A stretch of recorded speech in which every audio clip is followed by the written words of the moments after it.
Hello team, welcome to my session on Coffee with Prab, and today we're going to discuss about how to prepare company to be comply with GDPR.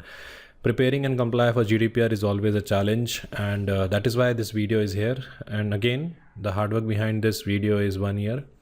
When I was reviewing the ISMS implementations and all that, and I got some issues where I want to prepare the company for GDPR. So in this video, I'm not going to discuss anything about theory. I'm going to show you how practically I prepare one company to be compliant for GDPR from scratch.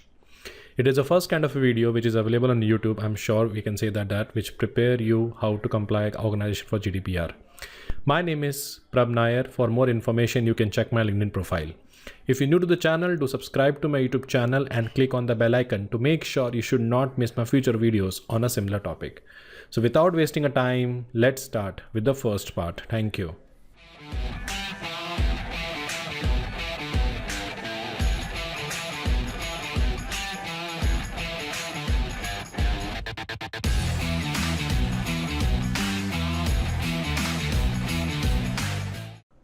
So we are taking one case study here. The case study is there's a company called Aspirants Technology. The company is based out in Noida, India, and they are into consulting and information security training, and we are implementing GDPR in this organization because they're dealing with the EU clients and their data subject. Okay, so we will take this as a case study as a reference. I actually did for some other company which is based out in India, and I'm using those references with this company which is actually owned by me, so you get a better visibility. Okay, so before going to start, I want to show you a project document which give visibility how I prepare the project document, how we follow step-by-step process. Okay, so this is basically the end-to-end project document we have. I cannot share this document. The reason of creating this video is for you to build this document, because this is how you can build your profile. So we have some phases, and I organize this entire activity in 2 days. So here you can see the phase 1 is understand GDPR applicability, which will take 2 days, where we grasp the GDPR basics, determine the GDPR applicability in the organization. And day 1 we research about the fundamentals, and day 2 we assess the data processing activity, and the documentation which are looking for is GDPR summary and all that. Then we have a second step is securing the management buy-in, because definitely if you want to implement GDPR, you need some resources. So you need to obtain the commitment, present the GDPR, and presentation slides, role assignment, budgeting plan is required. Phase 3 is called data mapping, where the actual actions start. And in this stage, we are talking about identify data. And what we're doing is we create an inventory, we collect the informations, we develop the data flow, we review the compile findings, and the documentation is data inventory spreadsheets, data flow diagram, and data mapping reports. Then we do the gap assessment, where we identify gaps, assemble the team GDPR compliance checklist. And then the phase 4 is developing an action plan, which basically take day 11, 12, outline the steps to identify the gaps. And then we talk about the phase 6, updating of policies and procedures, which is taking 13 to 18 days.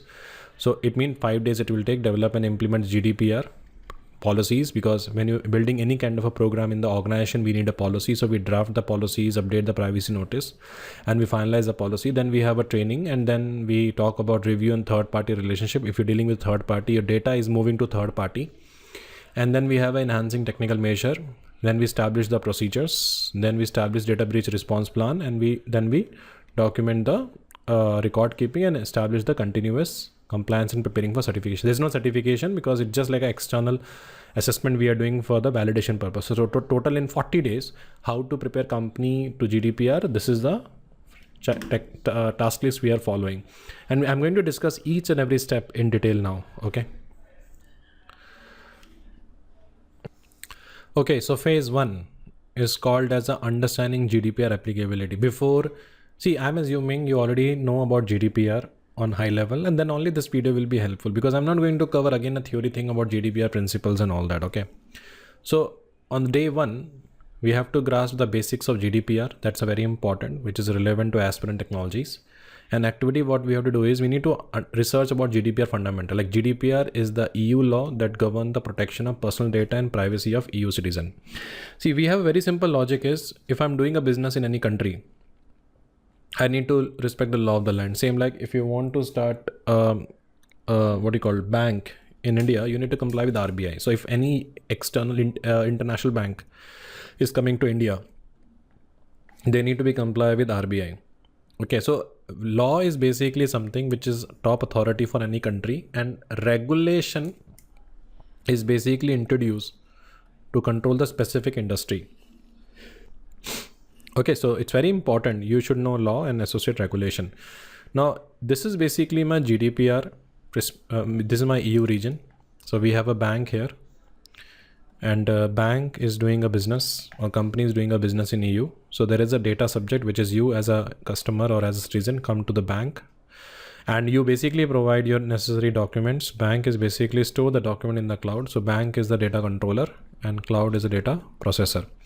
So same like the company for which I implemented. Right now you're taking a reference of Aspirin. So I'm preparing this company to be comply with GDPR. Now, GDPR is a EU law that govern the protection of personal data and privacy. So what is the difference between the secrecy and privacy? Secrecy is a set of information deal with individual, and secrecy is a set of information deal with enterprise, and privacy is a state of information deal with individual. And in Europe, privacy is a fundamental right.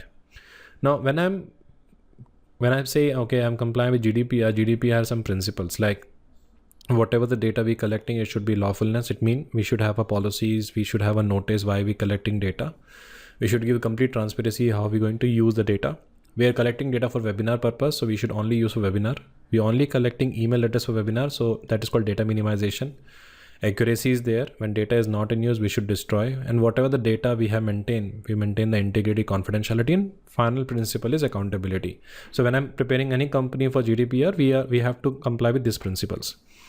And then we also have one important principle called right of data subjects. It means whatever the rights the data subject has, that is called data privacy principle. Like he should have access to his data, he can rectify the correctness. If he's telling to erase the data, we have to erase the data, restriction of personal processing data, portability, objection. So all those things need to be there. Now, as I said, first day, you need to understand the GDPR fundamentals, and key pointer here is start by accessing reliable resources like GDPR website, authoritative guide, and focus on understanding how the personal data is defined under the GDPR. That's the most important part. So here the first thing is a GDPR summary document you have to create one concise document summary, include your findings, internal references, and also you need to understand all the articles. So that's something is part of the day one. Now day two or day one or day two, you need to check whether Aspirin technology need to be compliant with GDPR or confirm whether GDPR apply to Aspirin. Even we have an office in India. And doing a business in EU, we need to be subject to the GDPR compliance because we are doing a business in EU. So the first thing we need to check the data handling. So we have to ask ourselves, do you offer services to EU resident? So answer is yes. Aspirin has a client and trainees from EU. Do you monitor behavior EU resident? Yes, through the website analytics and training, because when any user visit a website, we have a Google Analytic reports, which basically track how long the user was on the website and on which particular page. So when we start implementing GDPR, when we're preparing a company for GDPR, we have to ask these two questions from the customer. Do you offer service to EU resident, or resident mean citizen and PR? And do you monitor the behavior of EU resident? That something is very important. Okay. Now further to that, you will ask some other important things. Like in my case, what I did, I asked them the list of products and services provided to the client. So we try to understand the services and products they basically offer in EU. Okay, and we also include all the online service accessible by EU resident. Like, do you offer any online portal and all that? Along with that, we also determine if you monitor EU residents. So in that case, I will review the use of a website analytic tools that track the user behavior, and I also check for the targeted marketing efforts directed at EU residents. So I'm just checking whether do they have such kind of an activity. And what I did is I request the client data like name, contact informations. I check the trainee information, enrollment details, certification records. I look for the website data, IP address, cookies. Okay, if any employees there, we check whether personal data of any employee based in EU. I also verify, do they offer goods and service to EU residents? Okay, they monitor the behavior, and we using some EU language or currencies, or we also mentioning about EU customer or user or shipping products to the EU. So we basically check all those data. So key pointers is, even if your company is not based in EU, GDPR apply if you handle the EU personal data. And we have to document the specific instances where EU personal data is processed. That something is very important. So the first document that we prepare is applicability assessment report, where we have a detail why GDPR apply to your company. It's up to you. You want to prepare, it is just for your reference. Okay, so here you'll document what kind of information we maintain, trainee, website data, employee data, everything will be considered. Okay, so now we are moving to the phase 2. Phase 2 is called secure the management buy-in and resources, because when you're preparing a company for GDPR, there is a lot of resources are involved. Okay, from administrative control to the technical control, so many things are required, and for that we need a funding. So we need to obtain the management support. It's a very important thing. So we need to obtain the commitment from top management, and we need to make sure they allocate the necessary resources. So activity, what we do, we prepare the presentation and highlight the importance of GDPR compliance, potential risk of non-compliance like fine, reputation damage, like 4% of total revenue, or 20 million euros, whatever, 20 million thousand euros, whatever we have to demonstrate those fines and reputation, because if you're doing a business in Europe, you have to mitigate the risk. You cannot simply avoid this regulatory requirement.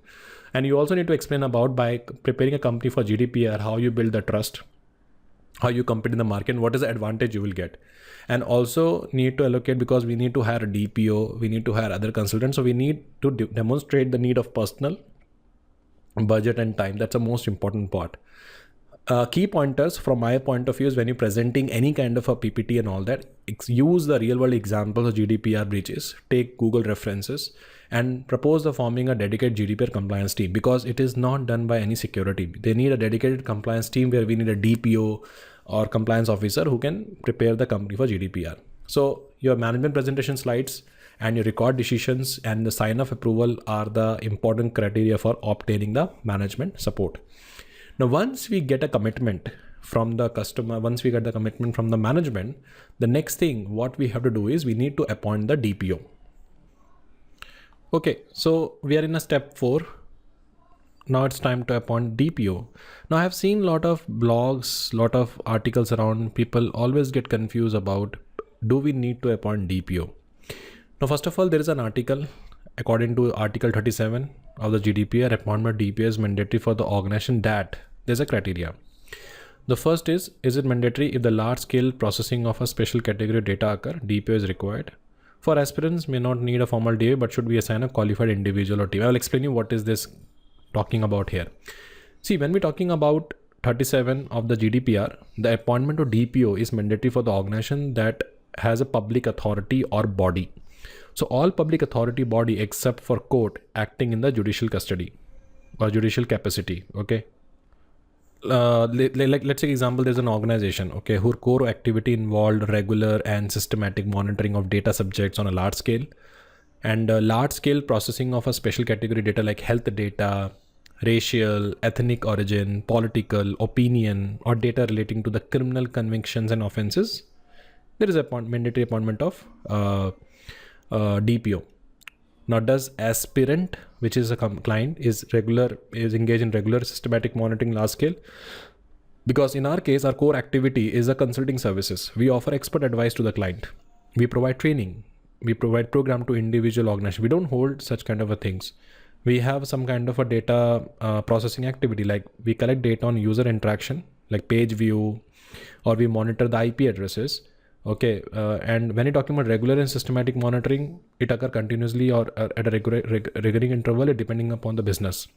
So we are not holding that factors, because when you say large scale, like we have to consider multiple factors here, like, number of data subject, how many individual data are processed, geographical reach, is the data from individual across multiple EU countries, volume of data, amount and variety of data we collected, and duration and continuity.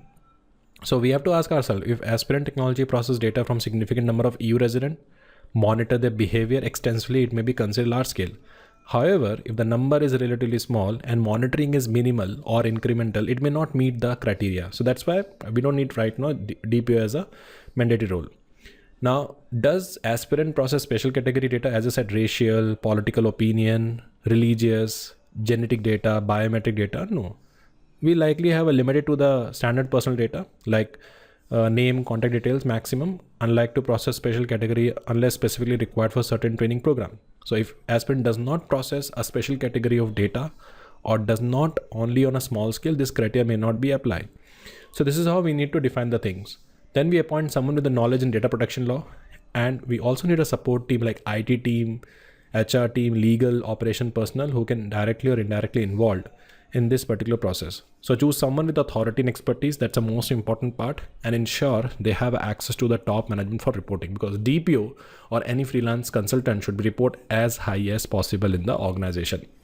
Now let's move to the next part.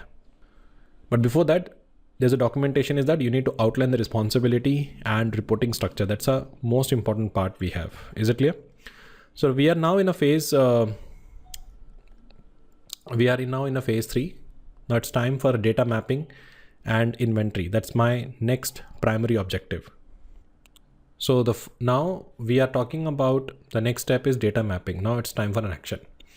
So we need to catalog all personal data which is handled by Aspirant technology. Okay, so we can create this kind of a spreadsheet. So let's say example, this is the spreadsheet we create where you can have a data types. Then we talk about data subject. We talk about the source. It is very important to know the source from where you got this data. Then we also define the purpose, and then we talk about the legal basis. This is how you can create a spreadsheet. Now, quick recommendation. When you're talking about be thorough, when you're doing this data inventory process, collections, be thorough. It means missing or incomplete data in inventory can lead to the non-compliance issue. Ensure all data sources are accounted. That's the most important part. And make sure to update the data inventory regularly. New data is collected or old data is deleted. So inventory must reflect the changes. So you can have some kind of a periodic review like monthly. That's the most important part. One more important thing is that every department handles the personal data. So you need to consult all the department. Missing even the small data could lead to the non-compliance. That's the most important part. Now question is how to start this approach. So start with the clarity. As a part of a data inventory, I need to document where the personal data is stored. That's it. How it is secure. That's a secondary thing. The first is that where the personal data is stored. And I know IT manages this system, so I need to help to ensure we capture all the data storage and secure details. So it's better start from the technical team. So here we can basically need to document data flow, how the data is transferred between the systems or third party, and your expertise will be crucial here. Now, if you ask, so after IT team, the second best team to understand the HR team, because HR team will give you the organization information. So you can ask the HR team what personal data they collect and store about the employees. Ask marketing team what personal data is collected from website. Ask IT team to map out the personal data stored on the database, storage, and cloud. You can also gather information from a customer support team on the data collected during a chat. And we can use a tool also, like we have a data discovery tools like Veronis. We can use a Spiron, which provide the automated data discovery classification, or we can use a spreadsheet also, the way I used to have a spreadsheet. So consult all the departments, use a data recovery tools, and be thorough. Overlooked data can lead to the compliance issues, and regularly update this inventory. That's a most important part we have that we need to understand. Okay, that's the most important part. And once you basically collect the data, okay, you can create the first document that you have to prepare is data inventory spreadsheet. And this is the format you need to maintain. Data inventory spreadsheet. Next is you need to visualize how personal data move through the Aspirant technology. Okay, so identify all the, so I will tell you the technique which I follow, because once you have a data, you need to know how data is basically moved, okay, through the Aspirant technology. So I will create a data flow diagram. Okay, how to create data flow diagram is, first you can identify all data source like client form, employee records, and make sure you can include both online and offline. Then second is basically we can have a map the flow of data. For each source, you can map out where the data goes next. Is it entered in the CRM? Is it stored on a server? Is it sent to third party like cloud provider? So you can draw the arrow to show the movement of data between the different systems and application.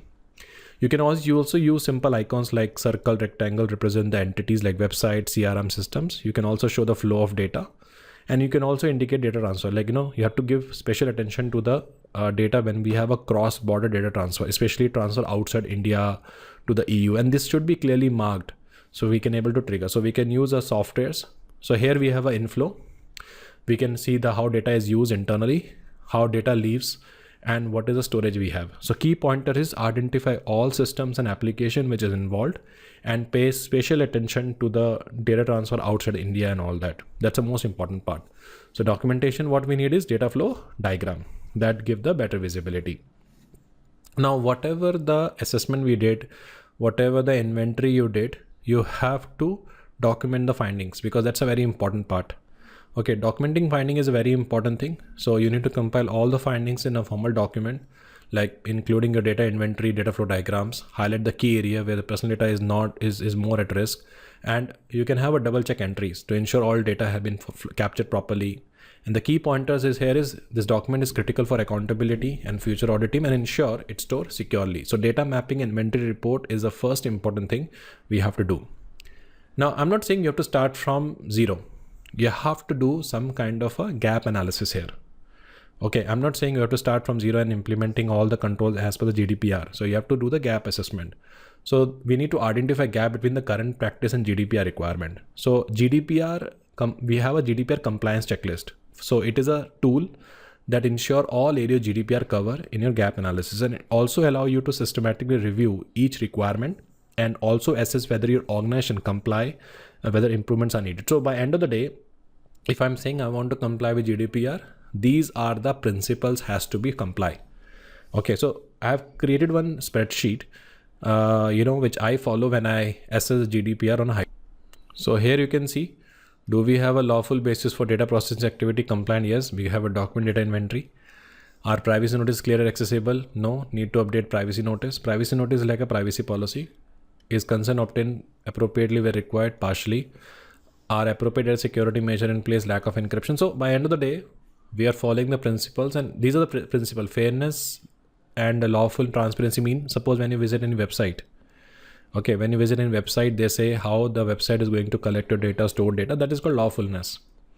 They're only collecting an email ID. They're not collecting more data. That's a purpose. We only use the email address, not more than that. That's the data minimization. So purpose limitation means we are collecting the email for the webinar purpose and we're giving up justification. Like I'm sure you have seen the consent, right? We are collecting this email address for webinar purpose. That's called purpose limitation. So it doesn't mean tomorrow I'm sending a mass marketing.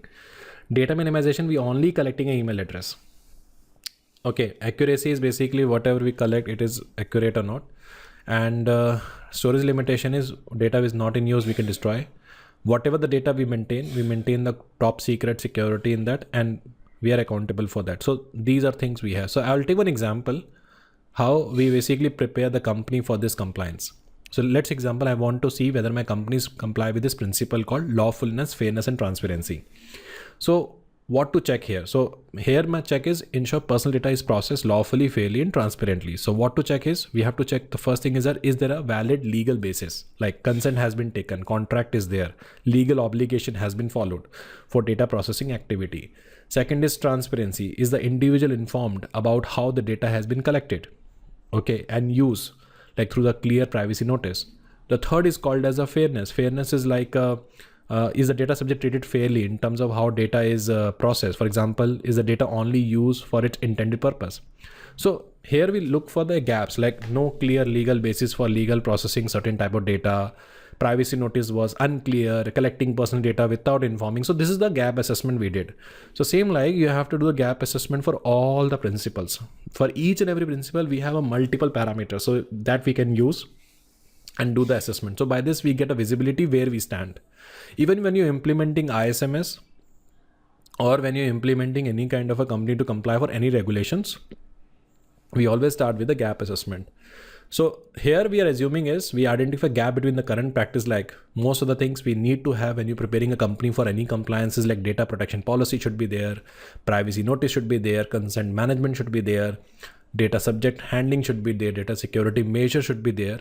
So these are some of the activity you must have. So when you're doing this assessment, be honest with your assessment, involve the key people because that give you the better visibility, and create a checklist and note for all the non-compliant area so that you can able to take the decisions thoroughly.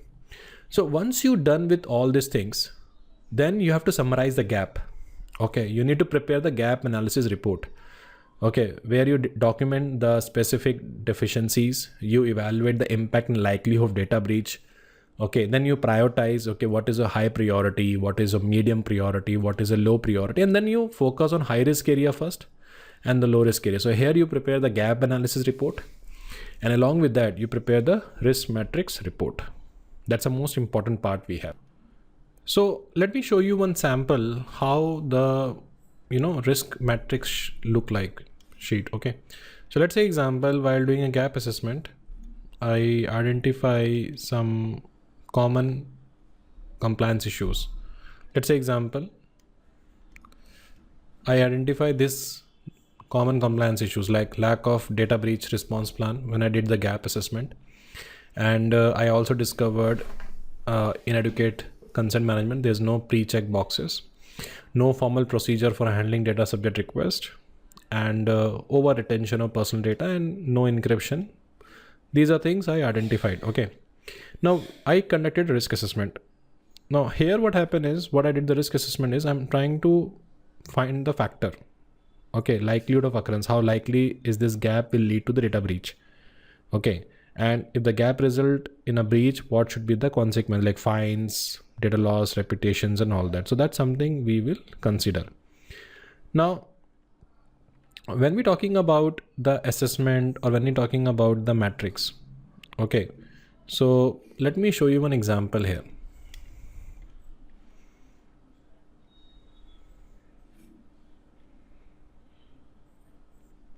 Now here you can see, this is basically the gap assessment risk assessment sheet. Like we have identified that no data breach response plan. So lack of formal data breach response procedure could result delay or notification. Likelihood is basically I give 4, and if not been materialized, the impact is high. So risk level is criticality, and priority is basically high. Now we have another one, you can see inadequate consent collections for marketing. So we consent mechanism unclear, likelihood is 3. Okay, because we need to make sure we have to address this effectively. So impact is basically 5. So this is how we give the matrix parameter that we have taken. Okay, and then you can create your own priorities charts and all that. And then we have to also talk about action plan. So if you can see, no data breach response plan. So we have to develop a data breach response plan. Timeline we can take 1 month, and responsible team will be the IT security team. So you can create one more category is action plan. Like we can see inadequate consent management. So we need to strengthen the consent collection management. That's a high priority. So that should be done in 2 weeks. So marketing department, legal department will come into the picture. So you have to prepare one detailed risk matrix chart report, and in that you can document this particular thing. So this is how you create the risk matrix sheet. Okay. Now, once we're done with the risk assessment and we prepare the action plan, and now we are in a stage, we need to develop the remediation strategy, because whatever the gap you identify, you have to address that. Come on. So need a plan how to address this objective. Like we just discussed that we need a data breach response plan. Here we say, okay, we need to implement GDPR compliant privacy notice by this particular date. So we revise the existing policies, we implement and upgrade the security systems, whatever the training is required, we identify area where the education is required. Make sure the key pointers here is you have to align your strategy with your prioritized gap and be realistic about your resource availability. Okay, so documentation, what we need is recommended or remediation strategy document. That something is there. Now next thing is you have to outline the steps, responsibility timeline for each thing. So you have to breaking down the strategy into the task, because at this stage you need to make sure you have to take the high level GDPR compliance goal, like ensuring data subject right compliance, securing data transfer, and break them into the specific tasks. So question is how to do that. So first you need to identify the key compliance area. So for me, the key compliance area like data mapping, data subject rights, data breach procedures. Okay, and then we break each area into tasks. Like first I'm talking about the step called data mapping. So we need to create an inventory. We need to map the flow. Then second step is data breach procedures. We need to develop the data breach procedures. And then we can basically group the task. So break down the strategy into specific task. We assign each task to the team member. Like we organize the task by phases, like data mapping first, policy update later. Okay, or by department. So we have an ID team, we have a legal team, we have a HR team. So this will help to streamline the workflow and ensure we have a smooth implementation project. So key pointers is use the project management tools, okay, and incorporate all the milestones. And you can basically prepare the project timeline chart. I repeat again, if you're taking example, for me, the compliance area was, let me explain you with the example. So we have a compliance area like, I want a data mapping. So data mapping was my first priority. Second is data subject. Okay, then third is data breach procedures. Okay, then fourth is policy update, and fifth is third party contract review. So these are the area we need to do. So we're taking a first step called data mapping, and that I will segregate into three parts. So data mapping, the first step is create inventory. Second is map the flow. And third is basically we called identify the systems. Okay, that's how we do. So we create the inventory, identify the flow, and then identify system that show the personal data. Second thing is data breach response. Same thing, develop the data breach response plan, establish the reporting mechanism and setup. So each and every task is we have to break into small thing, and we have to organize that. So that's the most important part we have. So once you're done with that, next is called update the policy and procedure, because if you want to start any kind of a governance system, we need a policy first. So first we need to develop and revise the policies. You need to develop the protection policies. Your policy, each policy includes the purpose, scope, principles, roles, responsibility. You also need to create data privacy notice. That is also policy. You need to clearly inform data subject how their data is being used and ensure the notices are easily accessible. You can also have a data retention policy, because the data what you retain, you have to retain for a particular timeline. And after that we have to destroy. If you don't have a data retention policy, then it is your liability. Okay, so make sure when you have a data retention policy, you have something in your mind, we have to destroy data in this particular timeline. Then the key pointers are use a plain language to make the policy understandable. You can refer the GDPR articles, and according to that, you can able to draft the policy. So that is basically step 12, which you will take 13, 14, 15th day. On 16th and 17th day, you make sure your policies are legally sound and effective. So we have a compliance team. They check for the alignment that also policy comply with GDPR. We also take some inputs. That's the most important part, get the feedback. Or you can hire a legal expert who also share his viewpoint and present the final draft to the management. So legal review, and we have a finalized policy with the approval of signature from the management. Once you have a policy in place, you need to ensure all policies are aware of and understand the new policy. So employees should be aware about that. So one is that you distribute the policy, that is a record, and get acknowledgement from the employees that I accepted, I received. And you can also have a company-wide meetings and all that. And through that, you can able to provide the update. So that something is part of this function. So documentation, what we follow here is staff acknowledgement reports and communication email or notice, because when we preparing a company to be comply with GDPR and all that, this email evidence play a very important role. The next thing is basically time to prepare the organization overall for training and awareness. That's our next important part we have. Okay, so now we are in training and awareness as we discussed. So we need to develop the comprehensive training for the staff, and you need to record this as a meeting. So the topic will be like, what is GDPR, company policies, data handling procedures, data breach. And when you doing this session, if it's an online session, record that meeting. So that can be used as evidence. Make sure in the training format, use clear slides. You can use e-learning platform. You can assess understanding post training. So you can have some kind of a quiz.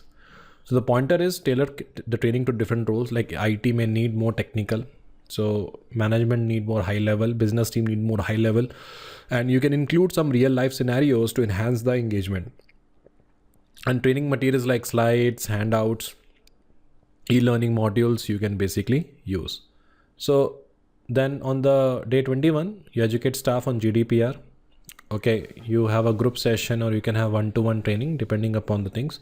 Make sure the training should be interactive, record attendance, so keep logs who has completed the training. That's why I say from the compliance perspective, it is very important to log that. And key pointers like, make the training session mandatory and provide the certificate. So documentation that we need to maintain is training attendance record and feedback form. Now, in some cases, like as an InfoSec train, we are outsourcing a service to third party. Okay. So we're outsourcing the service to third party. So our data sometimes move to third party, like we are using Zoom and all that. So now it's time to review the third party relationship, because if something happened from there and you are the one who accountable to the authority. So now it's time to review the third party relationship. So you have to recognize all the external parties handling your personal data. Example, in aspirant case, they're using a CRM which hold the customer data, and that's data stored in the cloud. So we have a cloud provider, we have a payment processor, we have a marketing agency. So that visibility we need. We request the GDPR policies to see how they comply with GDPR. We also review the existing requirement like data processing agreement. That's a very important requirement. And the key pointers here is that your company is accountable. So you have to prioritize the vendor who process significant amount of personal data, and the company, if it's holding your personal data, make sure they should be fully compliant with GDPR, because if something happened tomorrow, you are answerable. So the documentation, what we have is third party vendor list and compliance assessment report. That something is very important here. Now you also going to update the contract. Yes. So next step is that when you're dealing with the vendor, make sure in your contract. So example, this is your company called Aspirants, and this is a company called Zoom, or this is a company called Provider. So when you're dealing with the services, make sure in the contract you will amend all the GDPR requirement. So we need to ensure contract include the GDPR clause. Okay, clauses like subject matter, duration, nature, process of purposing, type of personal data, category, everything need to be involved. My suggestion is that before you get sign up from the vendor, involve the legal counsel and must be CIPP certified or have a GDPR knowledge. So he will review the agreement to check whether it comply with the GDPR requirement. And if not, then negotiate with the vendors on updating of policies, and be prepared for negotiation. Some vendors may resist the changes. So consider switching vendors if they are non-compliant. In some cases, it is not possible because you are dealing with one vendor who has a dependency in the market itself. Okay. So you have to look from that perspective. You have to sign the data processing agreement and you have to look for the corresponding vendor. That something is a necessary requirement. That's how you do the function. Now we are in a phase 9, which is called as enhancing the technical and organizational security measure, because that's something is the next thing we do. Because once you're dealing with third party vendors and ensure they are complying with the GDPR and all that, now next thing is basically how you enhance the technical and organization security measures. So in this section, we protect the personal data. So we are implementing our controls that what we have. So we can have a role-based access. We can have authentication on sensitive data. If data is going on the network, make sure you should have a proper encryption of data at rest and data in transit. Like we can use SSL TLS, we encrypt the database. And on the network security level, we can have regular updates on firewall, antivirus. So the key pointers are here. We conduct the risk assessment to identify vulnerabilities, and we document all the security measures. So documentation, we have like security policies, encryption and access control procedures. That's something we can look for. Now next is that testing the security measures. So you have implemented the control. Now you have to assess the effectiveness, whether your controls are working effectively. You can hire security experts. You can implement the logging systems. You can review the logs and check whether everything has been captured properly. We use the testings. Testing should be conducted periodically, not just once. So every 6 months we take, and we use those findings to improve the security posture. Because if your data is disclosed, if data is hacked, then it's a problem. So documentation we have is pen test reports, and we have a security audit logs. So these are something we need to consider. Okay, that's a very important part, because this is how you get the visibility about the controls that you have on the data and all that, it is working effectively. So now we are in a stage where we have a establishing procedure for data subjects rights. That's a very important part. Data subject right. So you need to enable the efficient management data subject rights. So we create SOPs. Okay, keep your SOP and request form simple and easy to follow, my humble request, because by this you can ensure both staff and data subjects can navigate the process smoothly. And make sure you ensure your online forms are easily accessible on your website, ideally under the clear section such as privacy or data request. Okay, that's the most important part. So we need to have a clear SOP for access of the data, rectification, erasure, restrictions. Too much data is not required. So you can also create a time frame like GDPR mandate response within a 1 month, 30 days, in which we can delete the data. And you can design the form. That's the most important part. The key pointers are there is you can train the frontline staff such as customer service to recognize when they receive a data subject request and ensure the staff know how to escalate the request to the right team. And we can conduct the refresh training, especially if procedures are updated. So we have a documentation like data subject right SOP. So we write SOP as a formal document and distribute them to all the relevant department like HR, IT, customer services, and include the step-by-step instruction how to handle each type of request. And we also have another template which is called request form and template. Okay, request form and template mean you create and deploy the user-friendly form on your website where the data subjects can submit requests, and you can ensure also the internal request form which is readily available for the staff for the log request. So in my case, what I did is how I did this: data subject submit an access request via online form. Then step 2, the request is logged into the internal form. Okay, so relevant team will notify. The team then verify the identity of data subject, and the team then retrieve the data and review it for any third-party information. Then data is provided to the data subject. The request is marked as a fulfill, and this is how we basically define the functions. Okay, that is part of a step 21. You have to train people if any request is coming. Okay, you have to train people that you need to ensure staff can effectively handle the data subject request. So we're providing exclusive training to the customer service, IT, how to handle the things. And we also provide resources like common questions and appropriate response. So the key pointers we have is emphasis the legal importance of timely, accurate response. We also encourage staff to escalate complex requests with compliance team. So we can have some kind of a scenario. So according to that, we can do the functions, and we can basically have a training materials. Okay, we can have a staff acknowledgement on training completions. This is something we do that. Now, sometime when we updating a privacy notice, we have to inform the data subjects. Okay, that is also there because we understood there's a gap in data privacy notice. So we have to update the privacy notice. So how you revise the privacy notice? So use a plain language, explain the written procedure, and ensure the notices are easily found on your website at the point of data collection. That's a very important part. Now, when we're talking about this publish updates, we have to replace the old privacy notice with the update, and you can document the version number also. So make sure transparency is required. So transparency build the trust with the data subject. Keep the record when and how privacy notices are updated. And documentation we have like update the privacy notices, change log of privacy notice version. So all those things part of a privacy notice we have. Now we are in the next stage, which called establishing a data breach response plan. Okay, so after updating a SOP for data subject access and all that, whenever anyone requests for data deletions and all that, now if data breach happen, how to handle the breach, we need that plan also as to comply with GDPR. So here what happened, we prepare the effective response in the case of data breach. So we have activities like how to recognize a breach. You need to document the steps to mitigate the damage. You need to determine the scope and impact. For that, we need to create one detailed SOP. It is very important to have one common SOP so everyone can follow the same. And we need to understand also when and how to notify the authorities and what is the data subject criteria for notifying the affected individual. So all those things need to be included here. So the key pointers we have, because if any data breach happen, we have to report the breach in 72 hours. What should be the communication template? It should be common template which need to be followed by everyone.